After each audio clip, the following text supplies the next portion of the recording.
hashtag Indopride. Let's go, ini dia game kedua kita Miramar. Ya, semua sudah siap pastinya dari semua tim, semua player juga untuk langsung menuju ke arah pesawatnya, terbang di area Miramar dan turun ke area drop zone-nya masing-masing. Dan ini dia, pesawat sudah diterbangkan dari area Miramar ternyata dari area Valle del Sur menuju ke arah sebelah kiri Torre Ahumada. Yes, kali ini Bryson menuju ke arah Torre Ahumada.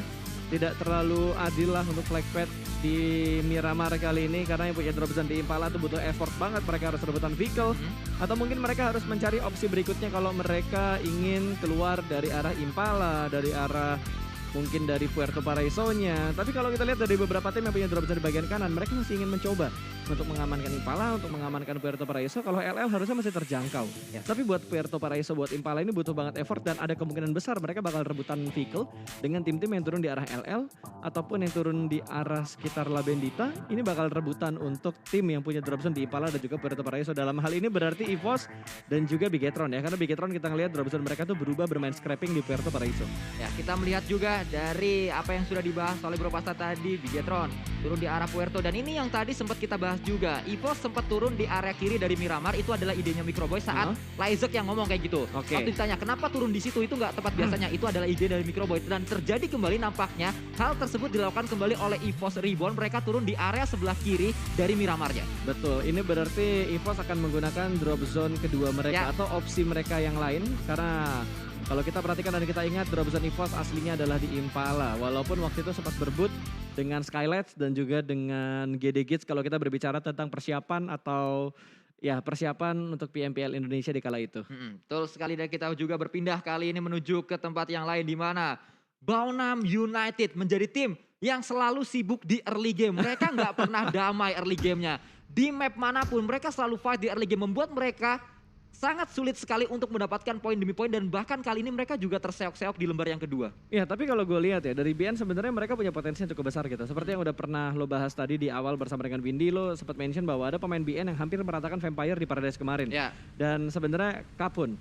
Betul. Bukan si Chopper. Oh, Kapun ya? Iya, si Capun. Capone dengan betul. DBS-nya ngeratain 2 pemain, terus dia ngedapetin orang berikutnya dan satunya lagi keluar. Vaulting dia bermain di bagian luar dari perumahannya, dari rumahnya, dan akhirnya bisa ngedapetin si Kapun, pemain terakhir dari BN.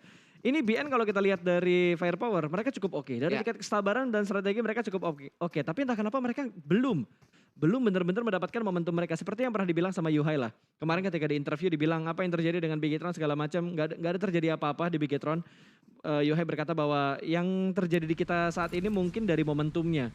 Mereka yang belum mendapatkan momentum mereka lagi untuk mendapatkan placement terbaik mereka, untuk mendapatkan WWCD berikutnya untuk Bigetron. Dan mungkin itu yang menjadi penghalang juga untuk, tidak hanya untuk Bigetron tapi untuk tim-tim lain, untuk NFT, untuk RRQ. Ini belum terlalu maksimal lah perform dari NFT. Seperti yang pernah dibahas sama Wolfie juga bahwa permainan NFT bukan permainan yang biasanya kita lihat kalau kita berbicara tentang PMPL Indonesia. Ya betul, karena Bang Flo juga kemarin berkata NFT ini adalah tim late game. Mereka early game-nya nggak pernah sibuk. Mereka di early game selalu bisa dikatakan melakukan looting dengan damai juga. Dan nanti baru fight di akhir-akhir. Tapi kita melihat terlebih dahulu dari Microboy tadi ada statistik yang juga sudah dimunculkan. Dan kita berpindah ke arah White Cat. Ini dia, kenapa namanya White Cat? Karena emang rambutnya putih.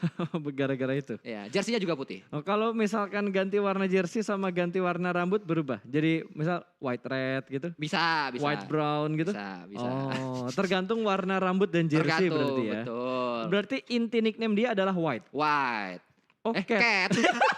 Kenapa white-nya ya? Cat-nya dong. Catnya. Kalau tadi gue bilang white red, white brown. Lu ya aja. Lu gak konsisten kuy. Sanskui gak fokus. Pantas digantungin. Waduh. Oke. Kita kembali lagi menuju ke arah gamenya. Dimana kali ini NFT yang melakukan looting di arah Valle del Mar. Di bagian bawah tentunya tidak ada gangguan sama sekali. Mengingat tadi Circle juga menuju ke arah Valle del Mar ya. Ya. Betul, circle menuju ke arah tersebut dan berpindah ke arah APG. Ini dia, mereka masih terus akan coba melakukan looting-looting saja. APG juga merupakan tim yang sering melakukan fight 4 lawan 4. Mereka tidak takut untuk melakukan sebuah fight close combat juga. Kita melihat dari tim APG, ada seorang Onyx juga bersama dengan pemain-pemain APG yang lain. Kalau kita berbicara APG pasti yang sangat diingat adalah 20. Karena 20 seringkali mendapatkan spotlight dari tim APG saat mereka mendapatkan knock ke arah lawan-lawannya. Tapi kita juga berpindah kembali ke arah Microboy yang ditinggal sendirian saja untuk melakukan scrapping di area ini. Cukup jauh nampaknya jarak antara satu dengan yang lain pemain-pemain EVOS. Ya, ini bisa dibilang bahwa beberapa meta mulai dipergunakan oleh EVOS ataupun tim-tim lain. Kalau zaman dulu ya, kita ngeliat kayak cuma beberapa tim gitu yang berani untuk nge-split di drop zone awal. Yang tadinya harus, misal ya, kayak ngambil Pekado semuanya Pekado gitu. Yeah. Tapi sekarang ada kemungkinan besar untuk beberapa tim yang playernya menuju ke arah Pekado, tapi satu pemain lainnya mengamankan beberapa scrapping area di sekitar Pekado. Mungkin untuk mengamankan titik checkpoint ketika mereka ingin meninggalkan Pekado ataupun di kota-kota lain. Tadi Pekado hanya sekedar contoh yang gua ambil. Seperti yang dilakukan oleh EVOS juga. Mungkin ya kalau EVOS kita ngelihat mereka tadi kayak Cowboy sendirian. Karena kan mereka bermain scrapping. Kalau mereka ngumpul harusnya looting mereka bakal sangat-sangat terbatas sih gue. Ya, itu dia. Karena mereka tidak turun di area perkotaan. Mereka hanya melakukan scrapping saja di area kiri dari Miramarnya. Kenapa gue ngomongin area kiri? Karena nggak ada namanya, mau diomongin apa dong? Karena area kiri itu sebenarnya ke arah ruins kiri kan.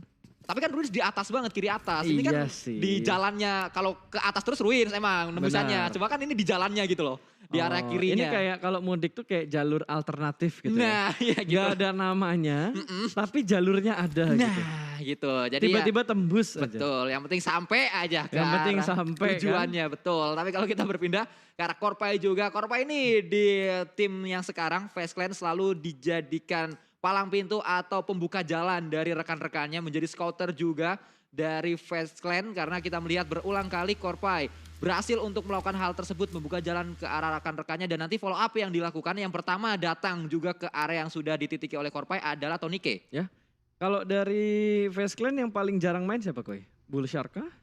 Dari Face Clan yang jarang main harusnya, ya Bull Shark. Bull Shark ya, Bull Shark sama ini gak sih, sama Beer 11 gak sih? Iya. Itu dua pemain yang jarang banget main kalau diperhatikan di PMPL. Beer 11 gue pernah ngeliat dia main. Kalau nggak salah di minggu lalu dia main deh di hari Minggu, hari ketiga super weekend pertama. Ya, Beer 11 minggu kemarin main. Bullshark yang sampai sekarang belum pernah main, bahkan di PMPL Thailandnya pun Bullshark sampai saat ini belum pernah dimainkan. Oh, oke. Mungkin buat teman-teman yang tahu kabar dan informasinya bisa langsung kasih infonya ke kita, entah lewat live chat ataupun lewat DM di Instagram kita berdua supaya kita mendapatkan update. Kenapa Bullshark masih belum dimainkan di Face Clan? Apakah menjadi camat? Ya, karena kadangkala camat juga menjadi satu hal yang diperbincangkan oleh teman-teman komunitas. Ya betul, tapi dengan pengalaman dan juga kualitas yang dimiliki oleh Bullshark pastinya memberikan insight-insight juga ke arah pemain-pemain dari tim Face Clan yang lain. Karena kita tahu bersama Bullshark ini juga gak asing untuk komunitas PUBG Mobile Indonesia. Ya, betul. Karena Bullshark sempat di EVOS juga waktu itu untuk bermain di PMSC 2019 Taiwan. Ya. Dan kalau kita berpacu kembali melihat apa yang terjadi di arah in-game, Axis sudah mulai berotasi meninggalkan drop zone awal mereka. Kembali lagi ke arah checkpoint mereka berikutnya sudah ada 3 atau bahkan 4 vehicle yang dipunya oleh Axis kali ini. Ini tim yang bisa dibilang ya, ini Axis dan juga For Rivals. Ini dua tim yang harus menjadi perhatian loh. Secara nggak langsung kalau kalian perhatikan, ini dua tim yang sering kali sampai ke late game dengan jumlah player yang masih utuh. Ya, apalagi kita berkaca Axis di hari pertama atau di Super Weekend. Axis ini menjadi tim yang Sunhawk pasti 10 poin. Ya. Karena mereka dengan kacang susunya ini berhasil untuk bisa sampai late game terus-terusan. Bahkan kita nggak pernah ngelihat kacang susu nggak sampai late game kalau di Sunhawk. Untuk sampai saat ini ya, terus-terusan berada di late game. Bahkan kemarin kita ngelihat pemain-pemain dari Axis Red Ones, kenapa mereka berada di puncak klasemen itu hanya membutuhkan 2 match terakhir aja. Match pertama sampai match ketiga nggak kelihatan, tapi 2 match terakhir, match Sunhawk-nya atau match keempatnya mereka itu berada di hashtag yang kedua dengan kacang susu lagi. Dan juga di match terakhir, Voke yang keluar sebagai pemain yang sangat memberikan dampak ke arah pemain-pemain Axis Red Ones dengan 11 elimination. 2 match aja membuat mereka berada di puncak klasemen. Gue kemarin speechless banget sih dengan apa yang dilakukan oleh siapa tadi lo bilang? Voke betul. Voke bener-bener amazing banget. Tapi lihat tembakan dari seorang Swap juga benar-benar menakjubkan karena berhasil membuat sebuah vehicle meledak. For Rivals langkah rotasinya bakal terhenti karena satu mobil yang dinaiki oleh pemain mereka meledak begitu saja. Reed hanya memiliki 1 batu untuk bersembunyi, 2 setup smoke di bagian belakang, tapi setup push sudah mulai dibangun oleh pemain-pemain dari Vampire. Ravenclaw bahkan mendapatkan beberapa hit mark yang menuju ke arah seorang Reed, tapi Reed masih bisa menyelamatkan diri. Belum ada backup fire dari pemain-pemain For Rivals yang lainnya, karena mereka masih melakukan setupnya terlebih dahulu. Epi sudah mulai bergerak menuju ke arah sebelah kanan, sementara Apple mengamankan sebuah perbukitan dan pemburu. mengintai dari jarak yang lumayan jauh. Mungkin Epi yang bisa memberikan press balik ke arah pemain-pemain dari Vampire. Ya, bahkan tadi satu pemain dari Vampire, Ravenclaw, belum sadar kalau di sebelah kanan dia itu ada seorang Epi. Namun kali ini kita melihat juga dari Epi, ternyata belum memiliki angle yang cukup free menuju ke arah Ravenclaw. Karena ternyata pemain-pemain dari Vampire juga sudah mulai melakukan pergerakan. Dari Jasper juga menghindari tembakan-tembakan yang dilakukan oleh pemain-pemain dari Bigetron. Kali ini sudah mulai berasap juga. Popzi juga akan coba diincar oleh seorang Luxi. Dengan M4 RDS saja tadi digunakan. Kembali kita melihat ternyata terpotong rotasi dari pemain-pemain MSC, bahkan memberikan damage yang sangat berarti ke arah kendaraan yang digunakan oleh dua pemain MSC tadi. Kita melihat kocar-kacir rotasi mereka. Ya, dan kalau kita lihat dari setup Bigetron, mereka benar-benar ngezoning out beberapa tim yang rotasi di sekitar mereka, dijauhin jarak rotasinya. Mendapatkan satu pemain, ada satu pemain dari MSC yang sudah terjebak dan kali ini akan ada close combat ternyata di bagian gereja dari arah atas. Ternyata Onyx berhasil mendapatkan satu pemain yang berusaha meretake tempat yang dimiliki oleh APG. Bukan hal yang bagus untuk tim yang ada di bagian bawah kali ini MSC. Karena mereka tertekan oleh dua tim, ada APG dan ada Bigetron di belakang mereka. Ya, keluar dari kejaran Bigetron ternyata masuk ke kandang dari tim APG karena Onyx sudah menunggu di area ini. Pemain dari tim APG dengan topi level 3-nya berada di area atap dan bahkan ada bala bantuan juga yang datang. Pemain-pemain APG sudah mulai touchdown di area ini. Kita melihat ada 20 juga bersama dengan Shroud dan juga satu pemain yaitu Zero. 4 lawan 2 Sunsquare ini bukan hal yang mudah tentunya untuk MSC karena Jasper dan juga Pons berada di bagian dalam dari gerejanya. Dua orang sudah mulai melakukan setup pada lemparan granat ke arah pintu. Menghalangi pergerakan yang bakal dilakukan oleh pemain-pemain dari Epi. Tapi lihat Molotov yang terbakar di bagian pintu ujung. Tidak membuat mereka gentar karena mereka bakal tabrak dari pintu samping. Granat sudah mulai dimasak kali ini. Shroud sudah mulai memasak granat dengan cukup matang. Tapi ada vaulting out dari seorang Ponzai. Kembali melakukan setup di arah yang berbeda. Belum ada follow up dari pemain-pemain MSC yang lainnya. Shroud masih mencoba untuk mendapatkan satu buah knockdownnya lagi ke arah pemain-pemain dari MSC. Begitu tertib push yang dilakukan oleh HPG, mereka gak buru-buru untuk mendapatkan atau meretake dalam dari gereja ini. Ya, karena pemain-pemain APG memiliki orang dalam yaitu Onyx berada di area atas. Dia tahu di mana pemain-pemain dari MSC. Pastinya diberikan informasi juga dan Onyx tidak hanya menjaga MSC, dia juga diberikan tugas untuk melihat ke arah pemain-pemain Eagle Esport tadi karena Eagle Esport ternyata sudah mulai datang. Ada yang masuk juga. Spray juga dilakukan tadi, prone shoot yang dilakukan oleh satu pemain dan itu dia Jasper ternyata belum bisa mendapatkan hit ke arah pemain-pemain dari APG. Namun ada sebuah tembakan kembali Shroud. Low HP-nya di sana. Jasper ketahuan posisinya, spray juga dilakukan namun Jasper masih bisa menghindari tembakan tersebut. Dan kita melihat kali ini masuk kembali pemain-pemain dari APG. Backup yang cepat membuat dua pemain MSC pun tumbang di area ini. Betul banget, bahkan gak ada korban jiwa satupun yang ter-knockdown dari fight yang ada di bagian dalam dari gereja ini. Masih belum mampu untuk mendapatkan pemain-pemain dari APG. Tidak ada threat elimination sama sekali dan kali ini dari MSC hanya menyisakan seorang Pons yang tersisa cukup jauh di area open field. Bahkan mungkin akan bertemu dengan Eagle Esport di sekitar sana. Ya, Eagle Esport yang tadi saya katakan dekat dengan pemain-pemain APG. Ternyata granatnya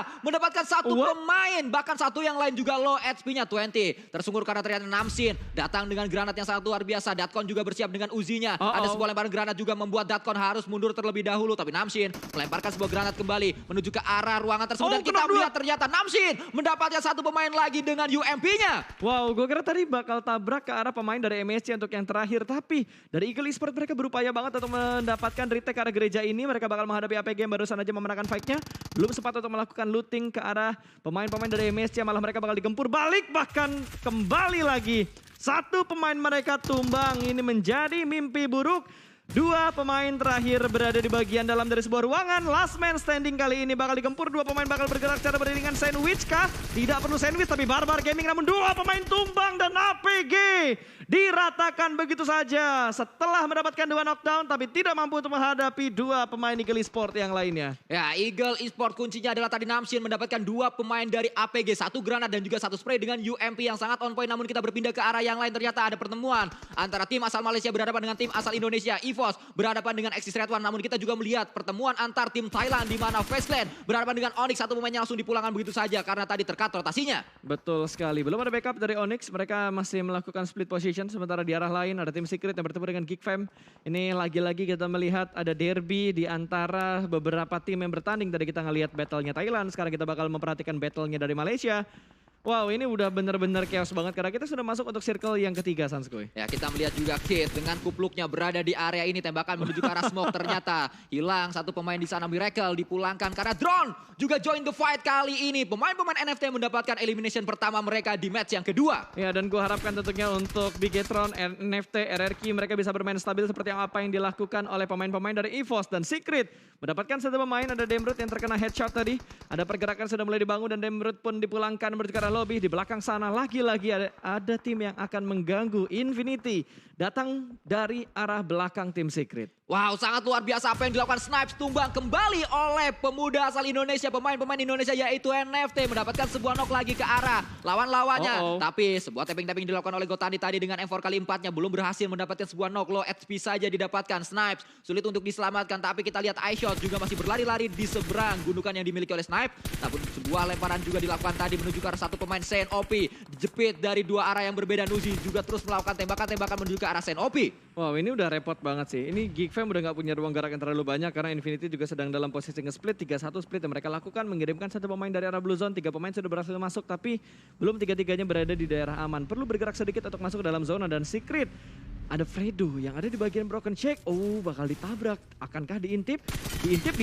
Happy birthday yang gagal ternyata. Logan masih cukup sigap tapi ternyata double pick yang dilakukan oleh Infinity membuat Fredo nggak bisa bertahan dan Geek Fam yang terlebih dahulu dipulangkan ke arah lobby karena Secret masih menyisakan 2 player aktif. Ya, bahkan tidak hanya Geek Fam, tadi MS Chonburi pun sudah dipulangkan ke arah lobby. Ini menjadi super weekend yang tidak terlalu maksimal untuk MS Chonburi. Kita melihat pemain-pemain mereka sebenarnya sangat berpengalaman bahkan berkualitas sekali, tapi mereka masih terseok-seok, masih terdampar di lembar yang kedua. Entar apa yang terjadi di arah MS Chonburi, namun kita lanjutkan kembali di mana ternyata Namsin bersama pemain-pemain dari Eagle Esport yang tadi sudah memulangkan APG berdekatan dengan Bigetron Red Aliens, bahkan tembakan juga dilakukan Bigetron berhadapan dengan tim Secret. Kita lihat kali ini. Yes, Bigetron unggul dari segi high ground control. Mereka ada di bagian atas, bahkan mereka bisa melihat dari 2 tim, ada Eagle dan juga Secret yang sudah terpantau oleh Bigetron saat ini. Eagle juga masih dalam posisi nge-split, 2-1-1 split yang mereka lakukan. Bigetron juga agak nyebar sih. Kalau nggak salah 2-2 tadi split yang dilakukan sama BTR. Nggak terlalu meluas split yang mereka lakukan, tapi setidaknya cukup lah untuk menahan pergerakan dari 2 tim yang ada di sekitar mereka yang udah terpantau sampai saat ini. Eagle dan juga tim Secret. Namun kalau kita melihat juga Flippy ternyata tadi melakukan sebuah tembakan mendapatkan sebuah knock ke arah satu pemain yaitu Gotani. Ada sebuah follow up yang juga dilakukan oleh seorang Ramones. 2 kendaraan bergerak kali ini turun gurung nampaknya pemain-pemain dari NFT. Di depannya sudah ada Spavel yang sebagai scouter. Ya, udah dibuka jalannya sama Spavel, bahkan di arah lain ternyata Infinity bertemu dengan Face Clan. Ada Vintores yang mendapatkan satu pemain dari Face Clan tadi. 1 sudah mulai ditumbangkan, sementara BN kehilangan Awas, dipulangkan begitu saja menuju ke arah lobby. Masih ada 13 tim dengan 45 pemain yang tersisa saat ini. Bahkan Spavel juga mendapatkan satu pemain dari tim Infinity. Tani berhasil ditumbangkan dan Eagle sudah mulai nge-regroup. Tapi tadi split yang mereka lakukan agak jauh. Sekarang split yang mereka lakukan udah mulai agak sedikit dempet. 3-1 atau 2-2 split yang mereka lakukan, namun dengan jarak tidak terlalu jauh. EVOS juga mendapatkan sebuah kontrol area yang menurut gue bagus dan Flippy berusaha membuka jalan untuk tim NFT kali ini menjadi palang pintu di bagian depan. Backup sedikit terlambat, satu berhasil diamankan, tapi kali ini dari Infinity Nuzi masih berupaya untuk mengokang sebuah granat, namun dari belakang Logan berhasil diamankan dan harusnya Ramones bakal dipulangkan menuju ke arah lobby. Lemparan granat ke bagian depan, masih belum ada backup dari Spavel dan juga Drone untuk membackup 2 pemain atau 1 pemain yang sedang terknockdown. Nah, kita melihat juga kali ini Drone menyambut pemain-pemain Infinity yang akan coba datang. Lemparkan sebuah granat terlebih dahulu. Ikan hiu makan tobat, hayu kita lempar granat. Tapi granat juga dilemparkan oleh seorang Mela. Ternyata bukan granat, itu adalah sebuah bakaran molotov. Belum terbakar ternyata satu pemain dari Indonesia, namun ternyata granat eliminator didapatkan oleh seorang Drone. Betul, bakal kalau Sombet kali ini terbatas dengan sebuah gundukan tipis aja, tidak terlalu jauh jaraknya. Kali ini Drone masih sabar dalam melakukan proning. Wow, ini nggak mau buru-buru, tapi lihat Mela memasak granat meletup dan berhasil mendapatkan Drone. Tingkat kesabaran dan sebuah timing yang begitu tepat dari Mela berhasil menumbangkan kembali 1 pemain dari NFT. Namun Nuzi tidak bisa diselamatkan karena Blue Zone sudah mulai ikut campur dari fight yang terjadi. Mela juga terkena Blue Zone-nya. Kita melihat kali ini Spavel menjadi pemain yang masih bertahan. Mela melakukan proning terlebih dahulu, akan coba diincar juga. Kita berpindah ke arah yang lain, ternyata Spavel tidak terlalu sibuk dengan Mela, tidak terlalu berlama-lama di sana, langsung bergerak juga. Tapi Spavel disambut oleh seorang Vintores. Masih ada sebuah lower ground yang masih bisa diselamatkan kali ini atau bisa dimanfaatkan maksud saya. Kembali kita kali ini lihat di mana Tony K, bocil ajaib asal Thailand, berdarah Jerman juga mendapatkan satu pemain dari NFT dan dipulangkan seluruhnya NFT. Ya, nice try untuk NFT tentunya karena mereka dipulangkan sebagai tim Indonesia pertama yang dipulangkan bertukar lobby. Mereka puas di urutan ke-11 untuk 16 tim yang bertanding di game Miramar kali ini. Kita berpindah menuju ke arah Onyx dan juga Eagle Esports di mana jarak mereka tidak terlalu jauh. Lagi-lagi split yang begitu tertib masih dilakukan oleh Eagle Esports dan Onyx. Terpantau dua pemain mereka. Belum melihat pergerakan dari pemain-pemain Onyx yang lain yang entah sudah dipulangkan atau mereka sedang melakukan split position. Lihat kali ini dari pemain-pemain Oh, tim split. EE atau Eagle Esports membuka skop terlebih dahulu dengan M4-nya menuju ke arah RRQ Rio. Terlihat juga di atas sana ada pemain-pemain dari Bigetron Red Alliance yang cukup nyaman dan PR yang dimiliki oleh Eagle Esports sebenarnya cukup banyak karena mereka ada jarak antara tim Eagle Esports sekarang dan juga circle selanjutnya. Ya, betul banget. Bahkan Axis pun nggak bisa terlalu lama nahan di sini. Face Clan sudah mulai membangun pergerakan mereka untuk menuju ke arah checkpoint berikutnya. Ini Face Clan rotasinya like a boss banget, men. Di jalan raya, 3 mobil mereka bakal tabrak menuju ke arah Vampire. 2 pemain bakal mereka hadapin. Close combat kali ini hanya untuk memperebutkan sebuah shake yang begitu kecil. Tabrakan sumber di bagian dalam dan berhasil mendapatkan satu. Backup dari luar pun sedikit terlambat dengan M249 yang bentar-bentar Rambo. Namun ternyata Stone berhasil meratakan 2 pemain dari tim Face Clan. Dan pada akhirnya Vintares berhasil menyelamatkan kondisi dari Face Clan. Survive keempat pemain dari Face Clan tanpa ada yang dipulangkan menuju ke arah lobby. Kita lihat betapa mengerikannya close combat yang terjadi antar dua tim Thailand ini. Antara tim Vampire dan juga tadi kita melihat dari Face Clan. Backup mereka cepat sekali untuk bisa mendapatkan pemain-pemain yang berada di dalam shake-nya. Satu pemain yang tersisa tadi yaitu seorang Vintares pun masih bisa menyelamatkan rekan-rekannya. Tapi pintar apa yang dilakukan oleh Korpai juga meledakkan granat atau mobil-mobil yang ada di area ini membuat mereka memiliki cover tambahan. Ya, dan mereka pinter banget untuk ngambil ke arah tengahnya. Jadi kalau misalkan Zarya bouncing, mereka nggak butuh bergerak terlalu jauh dari tempat mereka saat ini. EVOS pun sudah mendapatkan sebuah checkpoint yang menurut gue begitu enak. Tinggal mengamati pergerakan dari Vampire karena ada Ravenclaw nih. The last man standing. Satu pemain terakhir dari Vampire yang cukup dekat dengan pemain-pemain dari EVOS. Ya, kita melihat juga dari sisi lain EVOS Reborn sudah mulai mendekat ke arah lawan-lawannya. Ravenclaw yang masih tersisa dari Vampire mungkin akan coba diincar oleh pemain-pemain dari EVOS Reborn karena sudah ketahuan juga posisi dari seorang Ravenclaw. Bahkan granat juga meledak di sana. Ada sebuah damage yang diberikan ke arah seorang Ravenclaw-nya, masih bertahan dia. Ada sebuah bakaran juga yang ternyata tidak terlalu jauh lemparannya, tapi pemain-pemain Bigetron Red Alliance ternyata mendapatkan satu knock ke arah Onyx. Ya, ini masih berlanjut fight yang terjadi antara EVOS dan juga Vampire. Sementara di arah lain Onyx pun dipulangkan menuju ke arah lobby. Bigetron berhasil mendapatkan 3 elimination untuk sejauh ini. EVOS sudah mendapatkan 3 sama dengan Bigetron. RRQ belum mendapatkan elimination sama sekali. Sementara NFT tadi yang sudah pulang ke arah lobby, mereka mendapatkan 6 elimination. Lumayan poin untuk NFT, tapi RRQ mendapatkan tekanan dari Eagle Esports. Lemparan granat berhasil mendapatkan sebuah confirm elimination. Tapi masih belum cukup untuk mendapatkan korban berikutnya ke arah Eagle Esports. Ya, kita melihat lagi kali ini Voldemort mendapatkan Grenade Eliminator. Ada sebuah revive yang sedang dilakukan oleh pemain-pemain RRQ Rio. Mereka juga tidak boleh gegabah karena saat mereka naik ke arah high ground-nya pasti sudah ditunggu oleh tim yang tadi berada di atas yaitu Eagle Esports. Dari sisi lain ternyata kembali bertemu antar dua tim Malaysia ini, For Rivals dan juga Axis Red Ones. Betul, bahkan ada Bigetron tadi yang nyelip ya, bertemu dengan tim Secret juga di mana satu pemain dari Bigetron dipulangkan menuju ke arah lobby. Tapi lihat dari For Rivals yang akan close combat dan sepertinya nggak bisa bertahan lama lagi, digoyang dengan menggunakan Rambo langsung rata untuk Axis. Axis Red Ones di hari ini mereka tidak terlalu maksimal dari 2 match yang sudah dimainkan, namun kita melihat juga kali ini pemain-pemain dari Eagle Esports akan menyambut kedatangan RRQ Rio. Pronisut juga dilakukan kembali, namun Chopper tertutup ke arah tanah karena ternyata ada Voldemort. Tembakannya sangat-sangat luar biasa sekali tadi dengan Scar L-nya. Kembali ada seorang Parajin yang coba akan disambut kali ini, juga mendapatkan yang kedua, ternyata akan coba mencari yang ketiga. Parajin akan coba dicari, ada sebuah pergerakan dilakukan oleh seorang dan itu dia rata sudah. Eagle Esports dipulangkan oleh RRQ Rio. Betul, 4 elimination dikumpulkan dan masih menyisakan 1 player aktif untuk RRQ. Tidak bisa diselamatkan karena ada steal elimination dari Bigetron. Wow, 4 elimination untuk RRQ dan juga Bigetron. EVOS sudah mulai membangun pergerakan menuju ke arah Face Clan. Close combat tapi granat dari Tony K. Mendapatkan seorang microboy, lemparan granat berikutnya akan dilemparkan menuju ke arah Broken Shake-nya. Sudah mulai bergerak tapi ternyata Laser pun tumbang. Vintares sudah melakukan pergerakan push dan kali ini hanya menyisakan seorang KF. Headshot tadi ke arah KF. Tapi KF masih bisa bertahan namun tidak dalam waktu yang lama karena Blue Zone sudah mulai menghimpit. Ini menjadi momentum yang benar-benar tipis bagi seorang KF. Ya, kita melihat KF masih terus rata di belakang sana, namun ternyata itu dia. Ternyata granat yang dilemparkan oleh Korpai membuat KF pun dipulangkan ke arah lobby. Betul, nice try untuk EVOS Reborn. Di game kali ini masih ada 2 tim Indonesia yang tersisa untuk Bigetron dan juga RRQ, bahkan mereka masuk di top 4 Sanskuy. Wow, sangat luar biasa dari 2 tim Indonesia ini, walaupun tidak terlalu banyak pemain-pemain yang tersisa, hanya 2 dari Bigetron dan 1 dari RRQ Rio, namun mereka masih bisa masuk ke dalam top 4-nya. Kita melihat yang sangat-sangat nyaman adalah Fastland, bahkan akan menyambut kedatangan dari pemain-pemain Bigetron Red Alliance turun ke arah bawah. Zuxi tidak bisa diselamatkan lagi, namun ada Liquid di sana, bahkan tadi kendaraannya juga sudah meledak, bisa dijadikan cover. Ya, tapi ini terlalu curam sih sebenarnya, dan posisi defensif yang dipunya sama Bigetron menurutku nggak terlalu bagus. RRQ pun harus pos di urutan keempat. Bigetron rotasi mereka bentar-bentar terpotong, tapi untuk yang mereka sudah mendapatkan bagian kecil dari zona kali ini. Ditembak lagi menurut ke arah vehicle yang sudah mulai terbakar, bahkan sudah meledak. Namun Bigetron masih bertahan sejauh ini.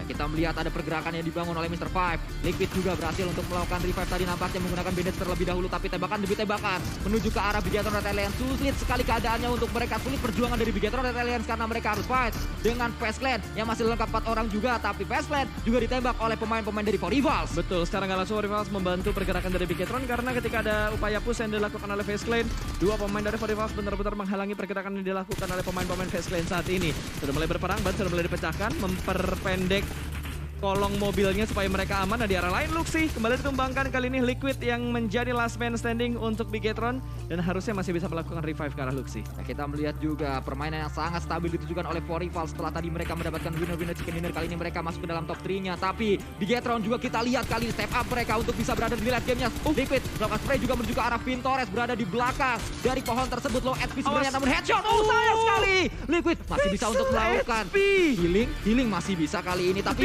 udah nggak ada lagi healingan yang dimiliki oleh Liquid. Bahkan di area tersebut Vintores juga sudah bergerak menuju ke dalam smoke-nya juga. Ya, ini udah paling best banget yang didapatkan sama Bigetron dengan hashtag 3 ataupun maksimal di hashtag 2. Tergantung dari circle-nya nanti bakal bouncing ke arah mana. Ya, sangat luar biasa perjuangannya, tapi kita melihat kali ini sulit sekali keadaannya untuk Bigetron Red Alliance. 2 pemain mereka low, bahkan mereka masih terus berjuang dengan keadaan yang sulit seperti ini. Tidak menyerah mereka untuk terus melakukan tembakan demi tembakan, menghabiskan peluru-peluru yang sudah dimilikinya. Liquid juga berganti dengan MG3 dan sudah knock kali ini didapatkan oleh pemain-pemain lawan-lawannya, tapi itu dia nice hashtag 3 didapatkan oleh Bigetron Red Alliance. Nice try untuk Red Alliance dan juga tim-tim Indonesia yang lainnya. Nice try untuk EVOS, Bigetron, RRQ dan juga NFT yang bertarung dengan maksimal di Miramar kali ini. 2 tim tersisa 3 lawan 4 antara For Rivals versus Fastland. Ya, Fastland dengan 4 pemain mereka melakukan tembakan-tembakan, namun pemburu kembali menjadi pemeran antagonis untuk lawan-lawannya juga. Epul berada di area belakang membuka skopnya.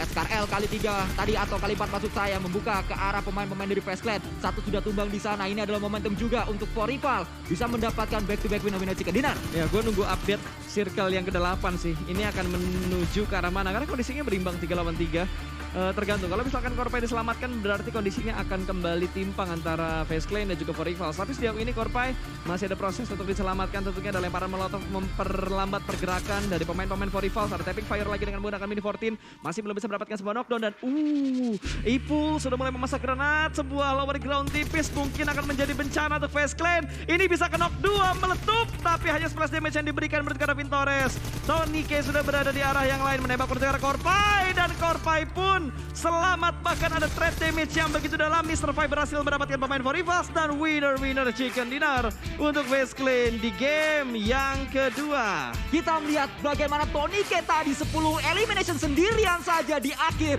Dia mendapatkan 2 pemain dari For Rivals. Yang pertama dengan M4-nya, yang kedua dengan mini kali 6 atau kali 8. Tadi kita melihat TonyK sangat-sangat luar biasa. Bocil ajaib asal Thailand yang kembali menjadi bukti. Ini adalah PMPL saya pertama untuk dirinya, tapi dia langsung bisa nyetel dengan pemain-pemain Fastland juga. 10 elimination menjadi bukti ketajaman dari TonyK. Ya, ini horor banget yang dilakukan sama Fastland. Bahkan tadi hampir kita melihat back-to-back berikutnya. Ya. Setelah kemarin kita melihat The Infinity mendapatkan back-to-back, tadi hampir kita melihat For Rivals mendapatkan back-to-back mereka untuk WWCD di hari kedua.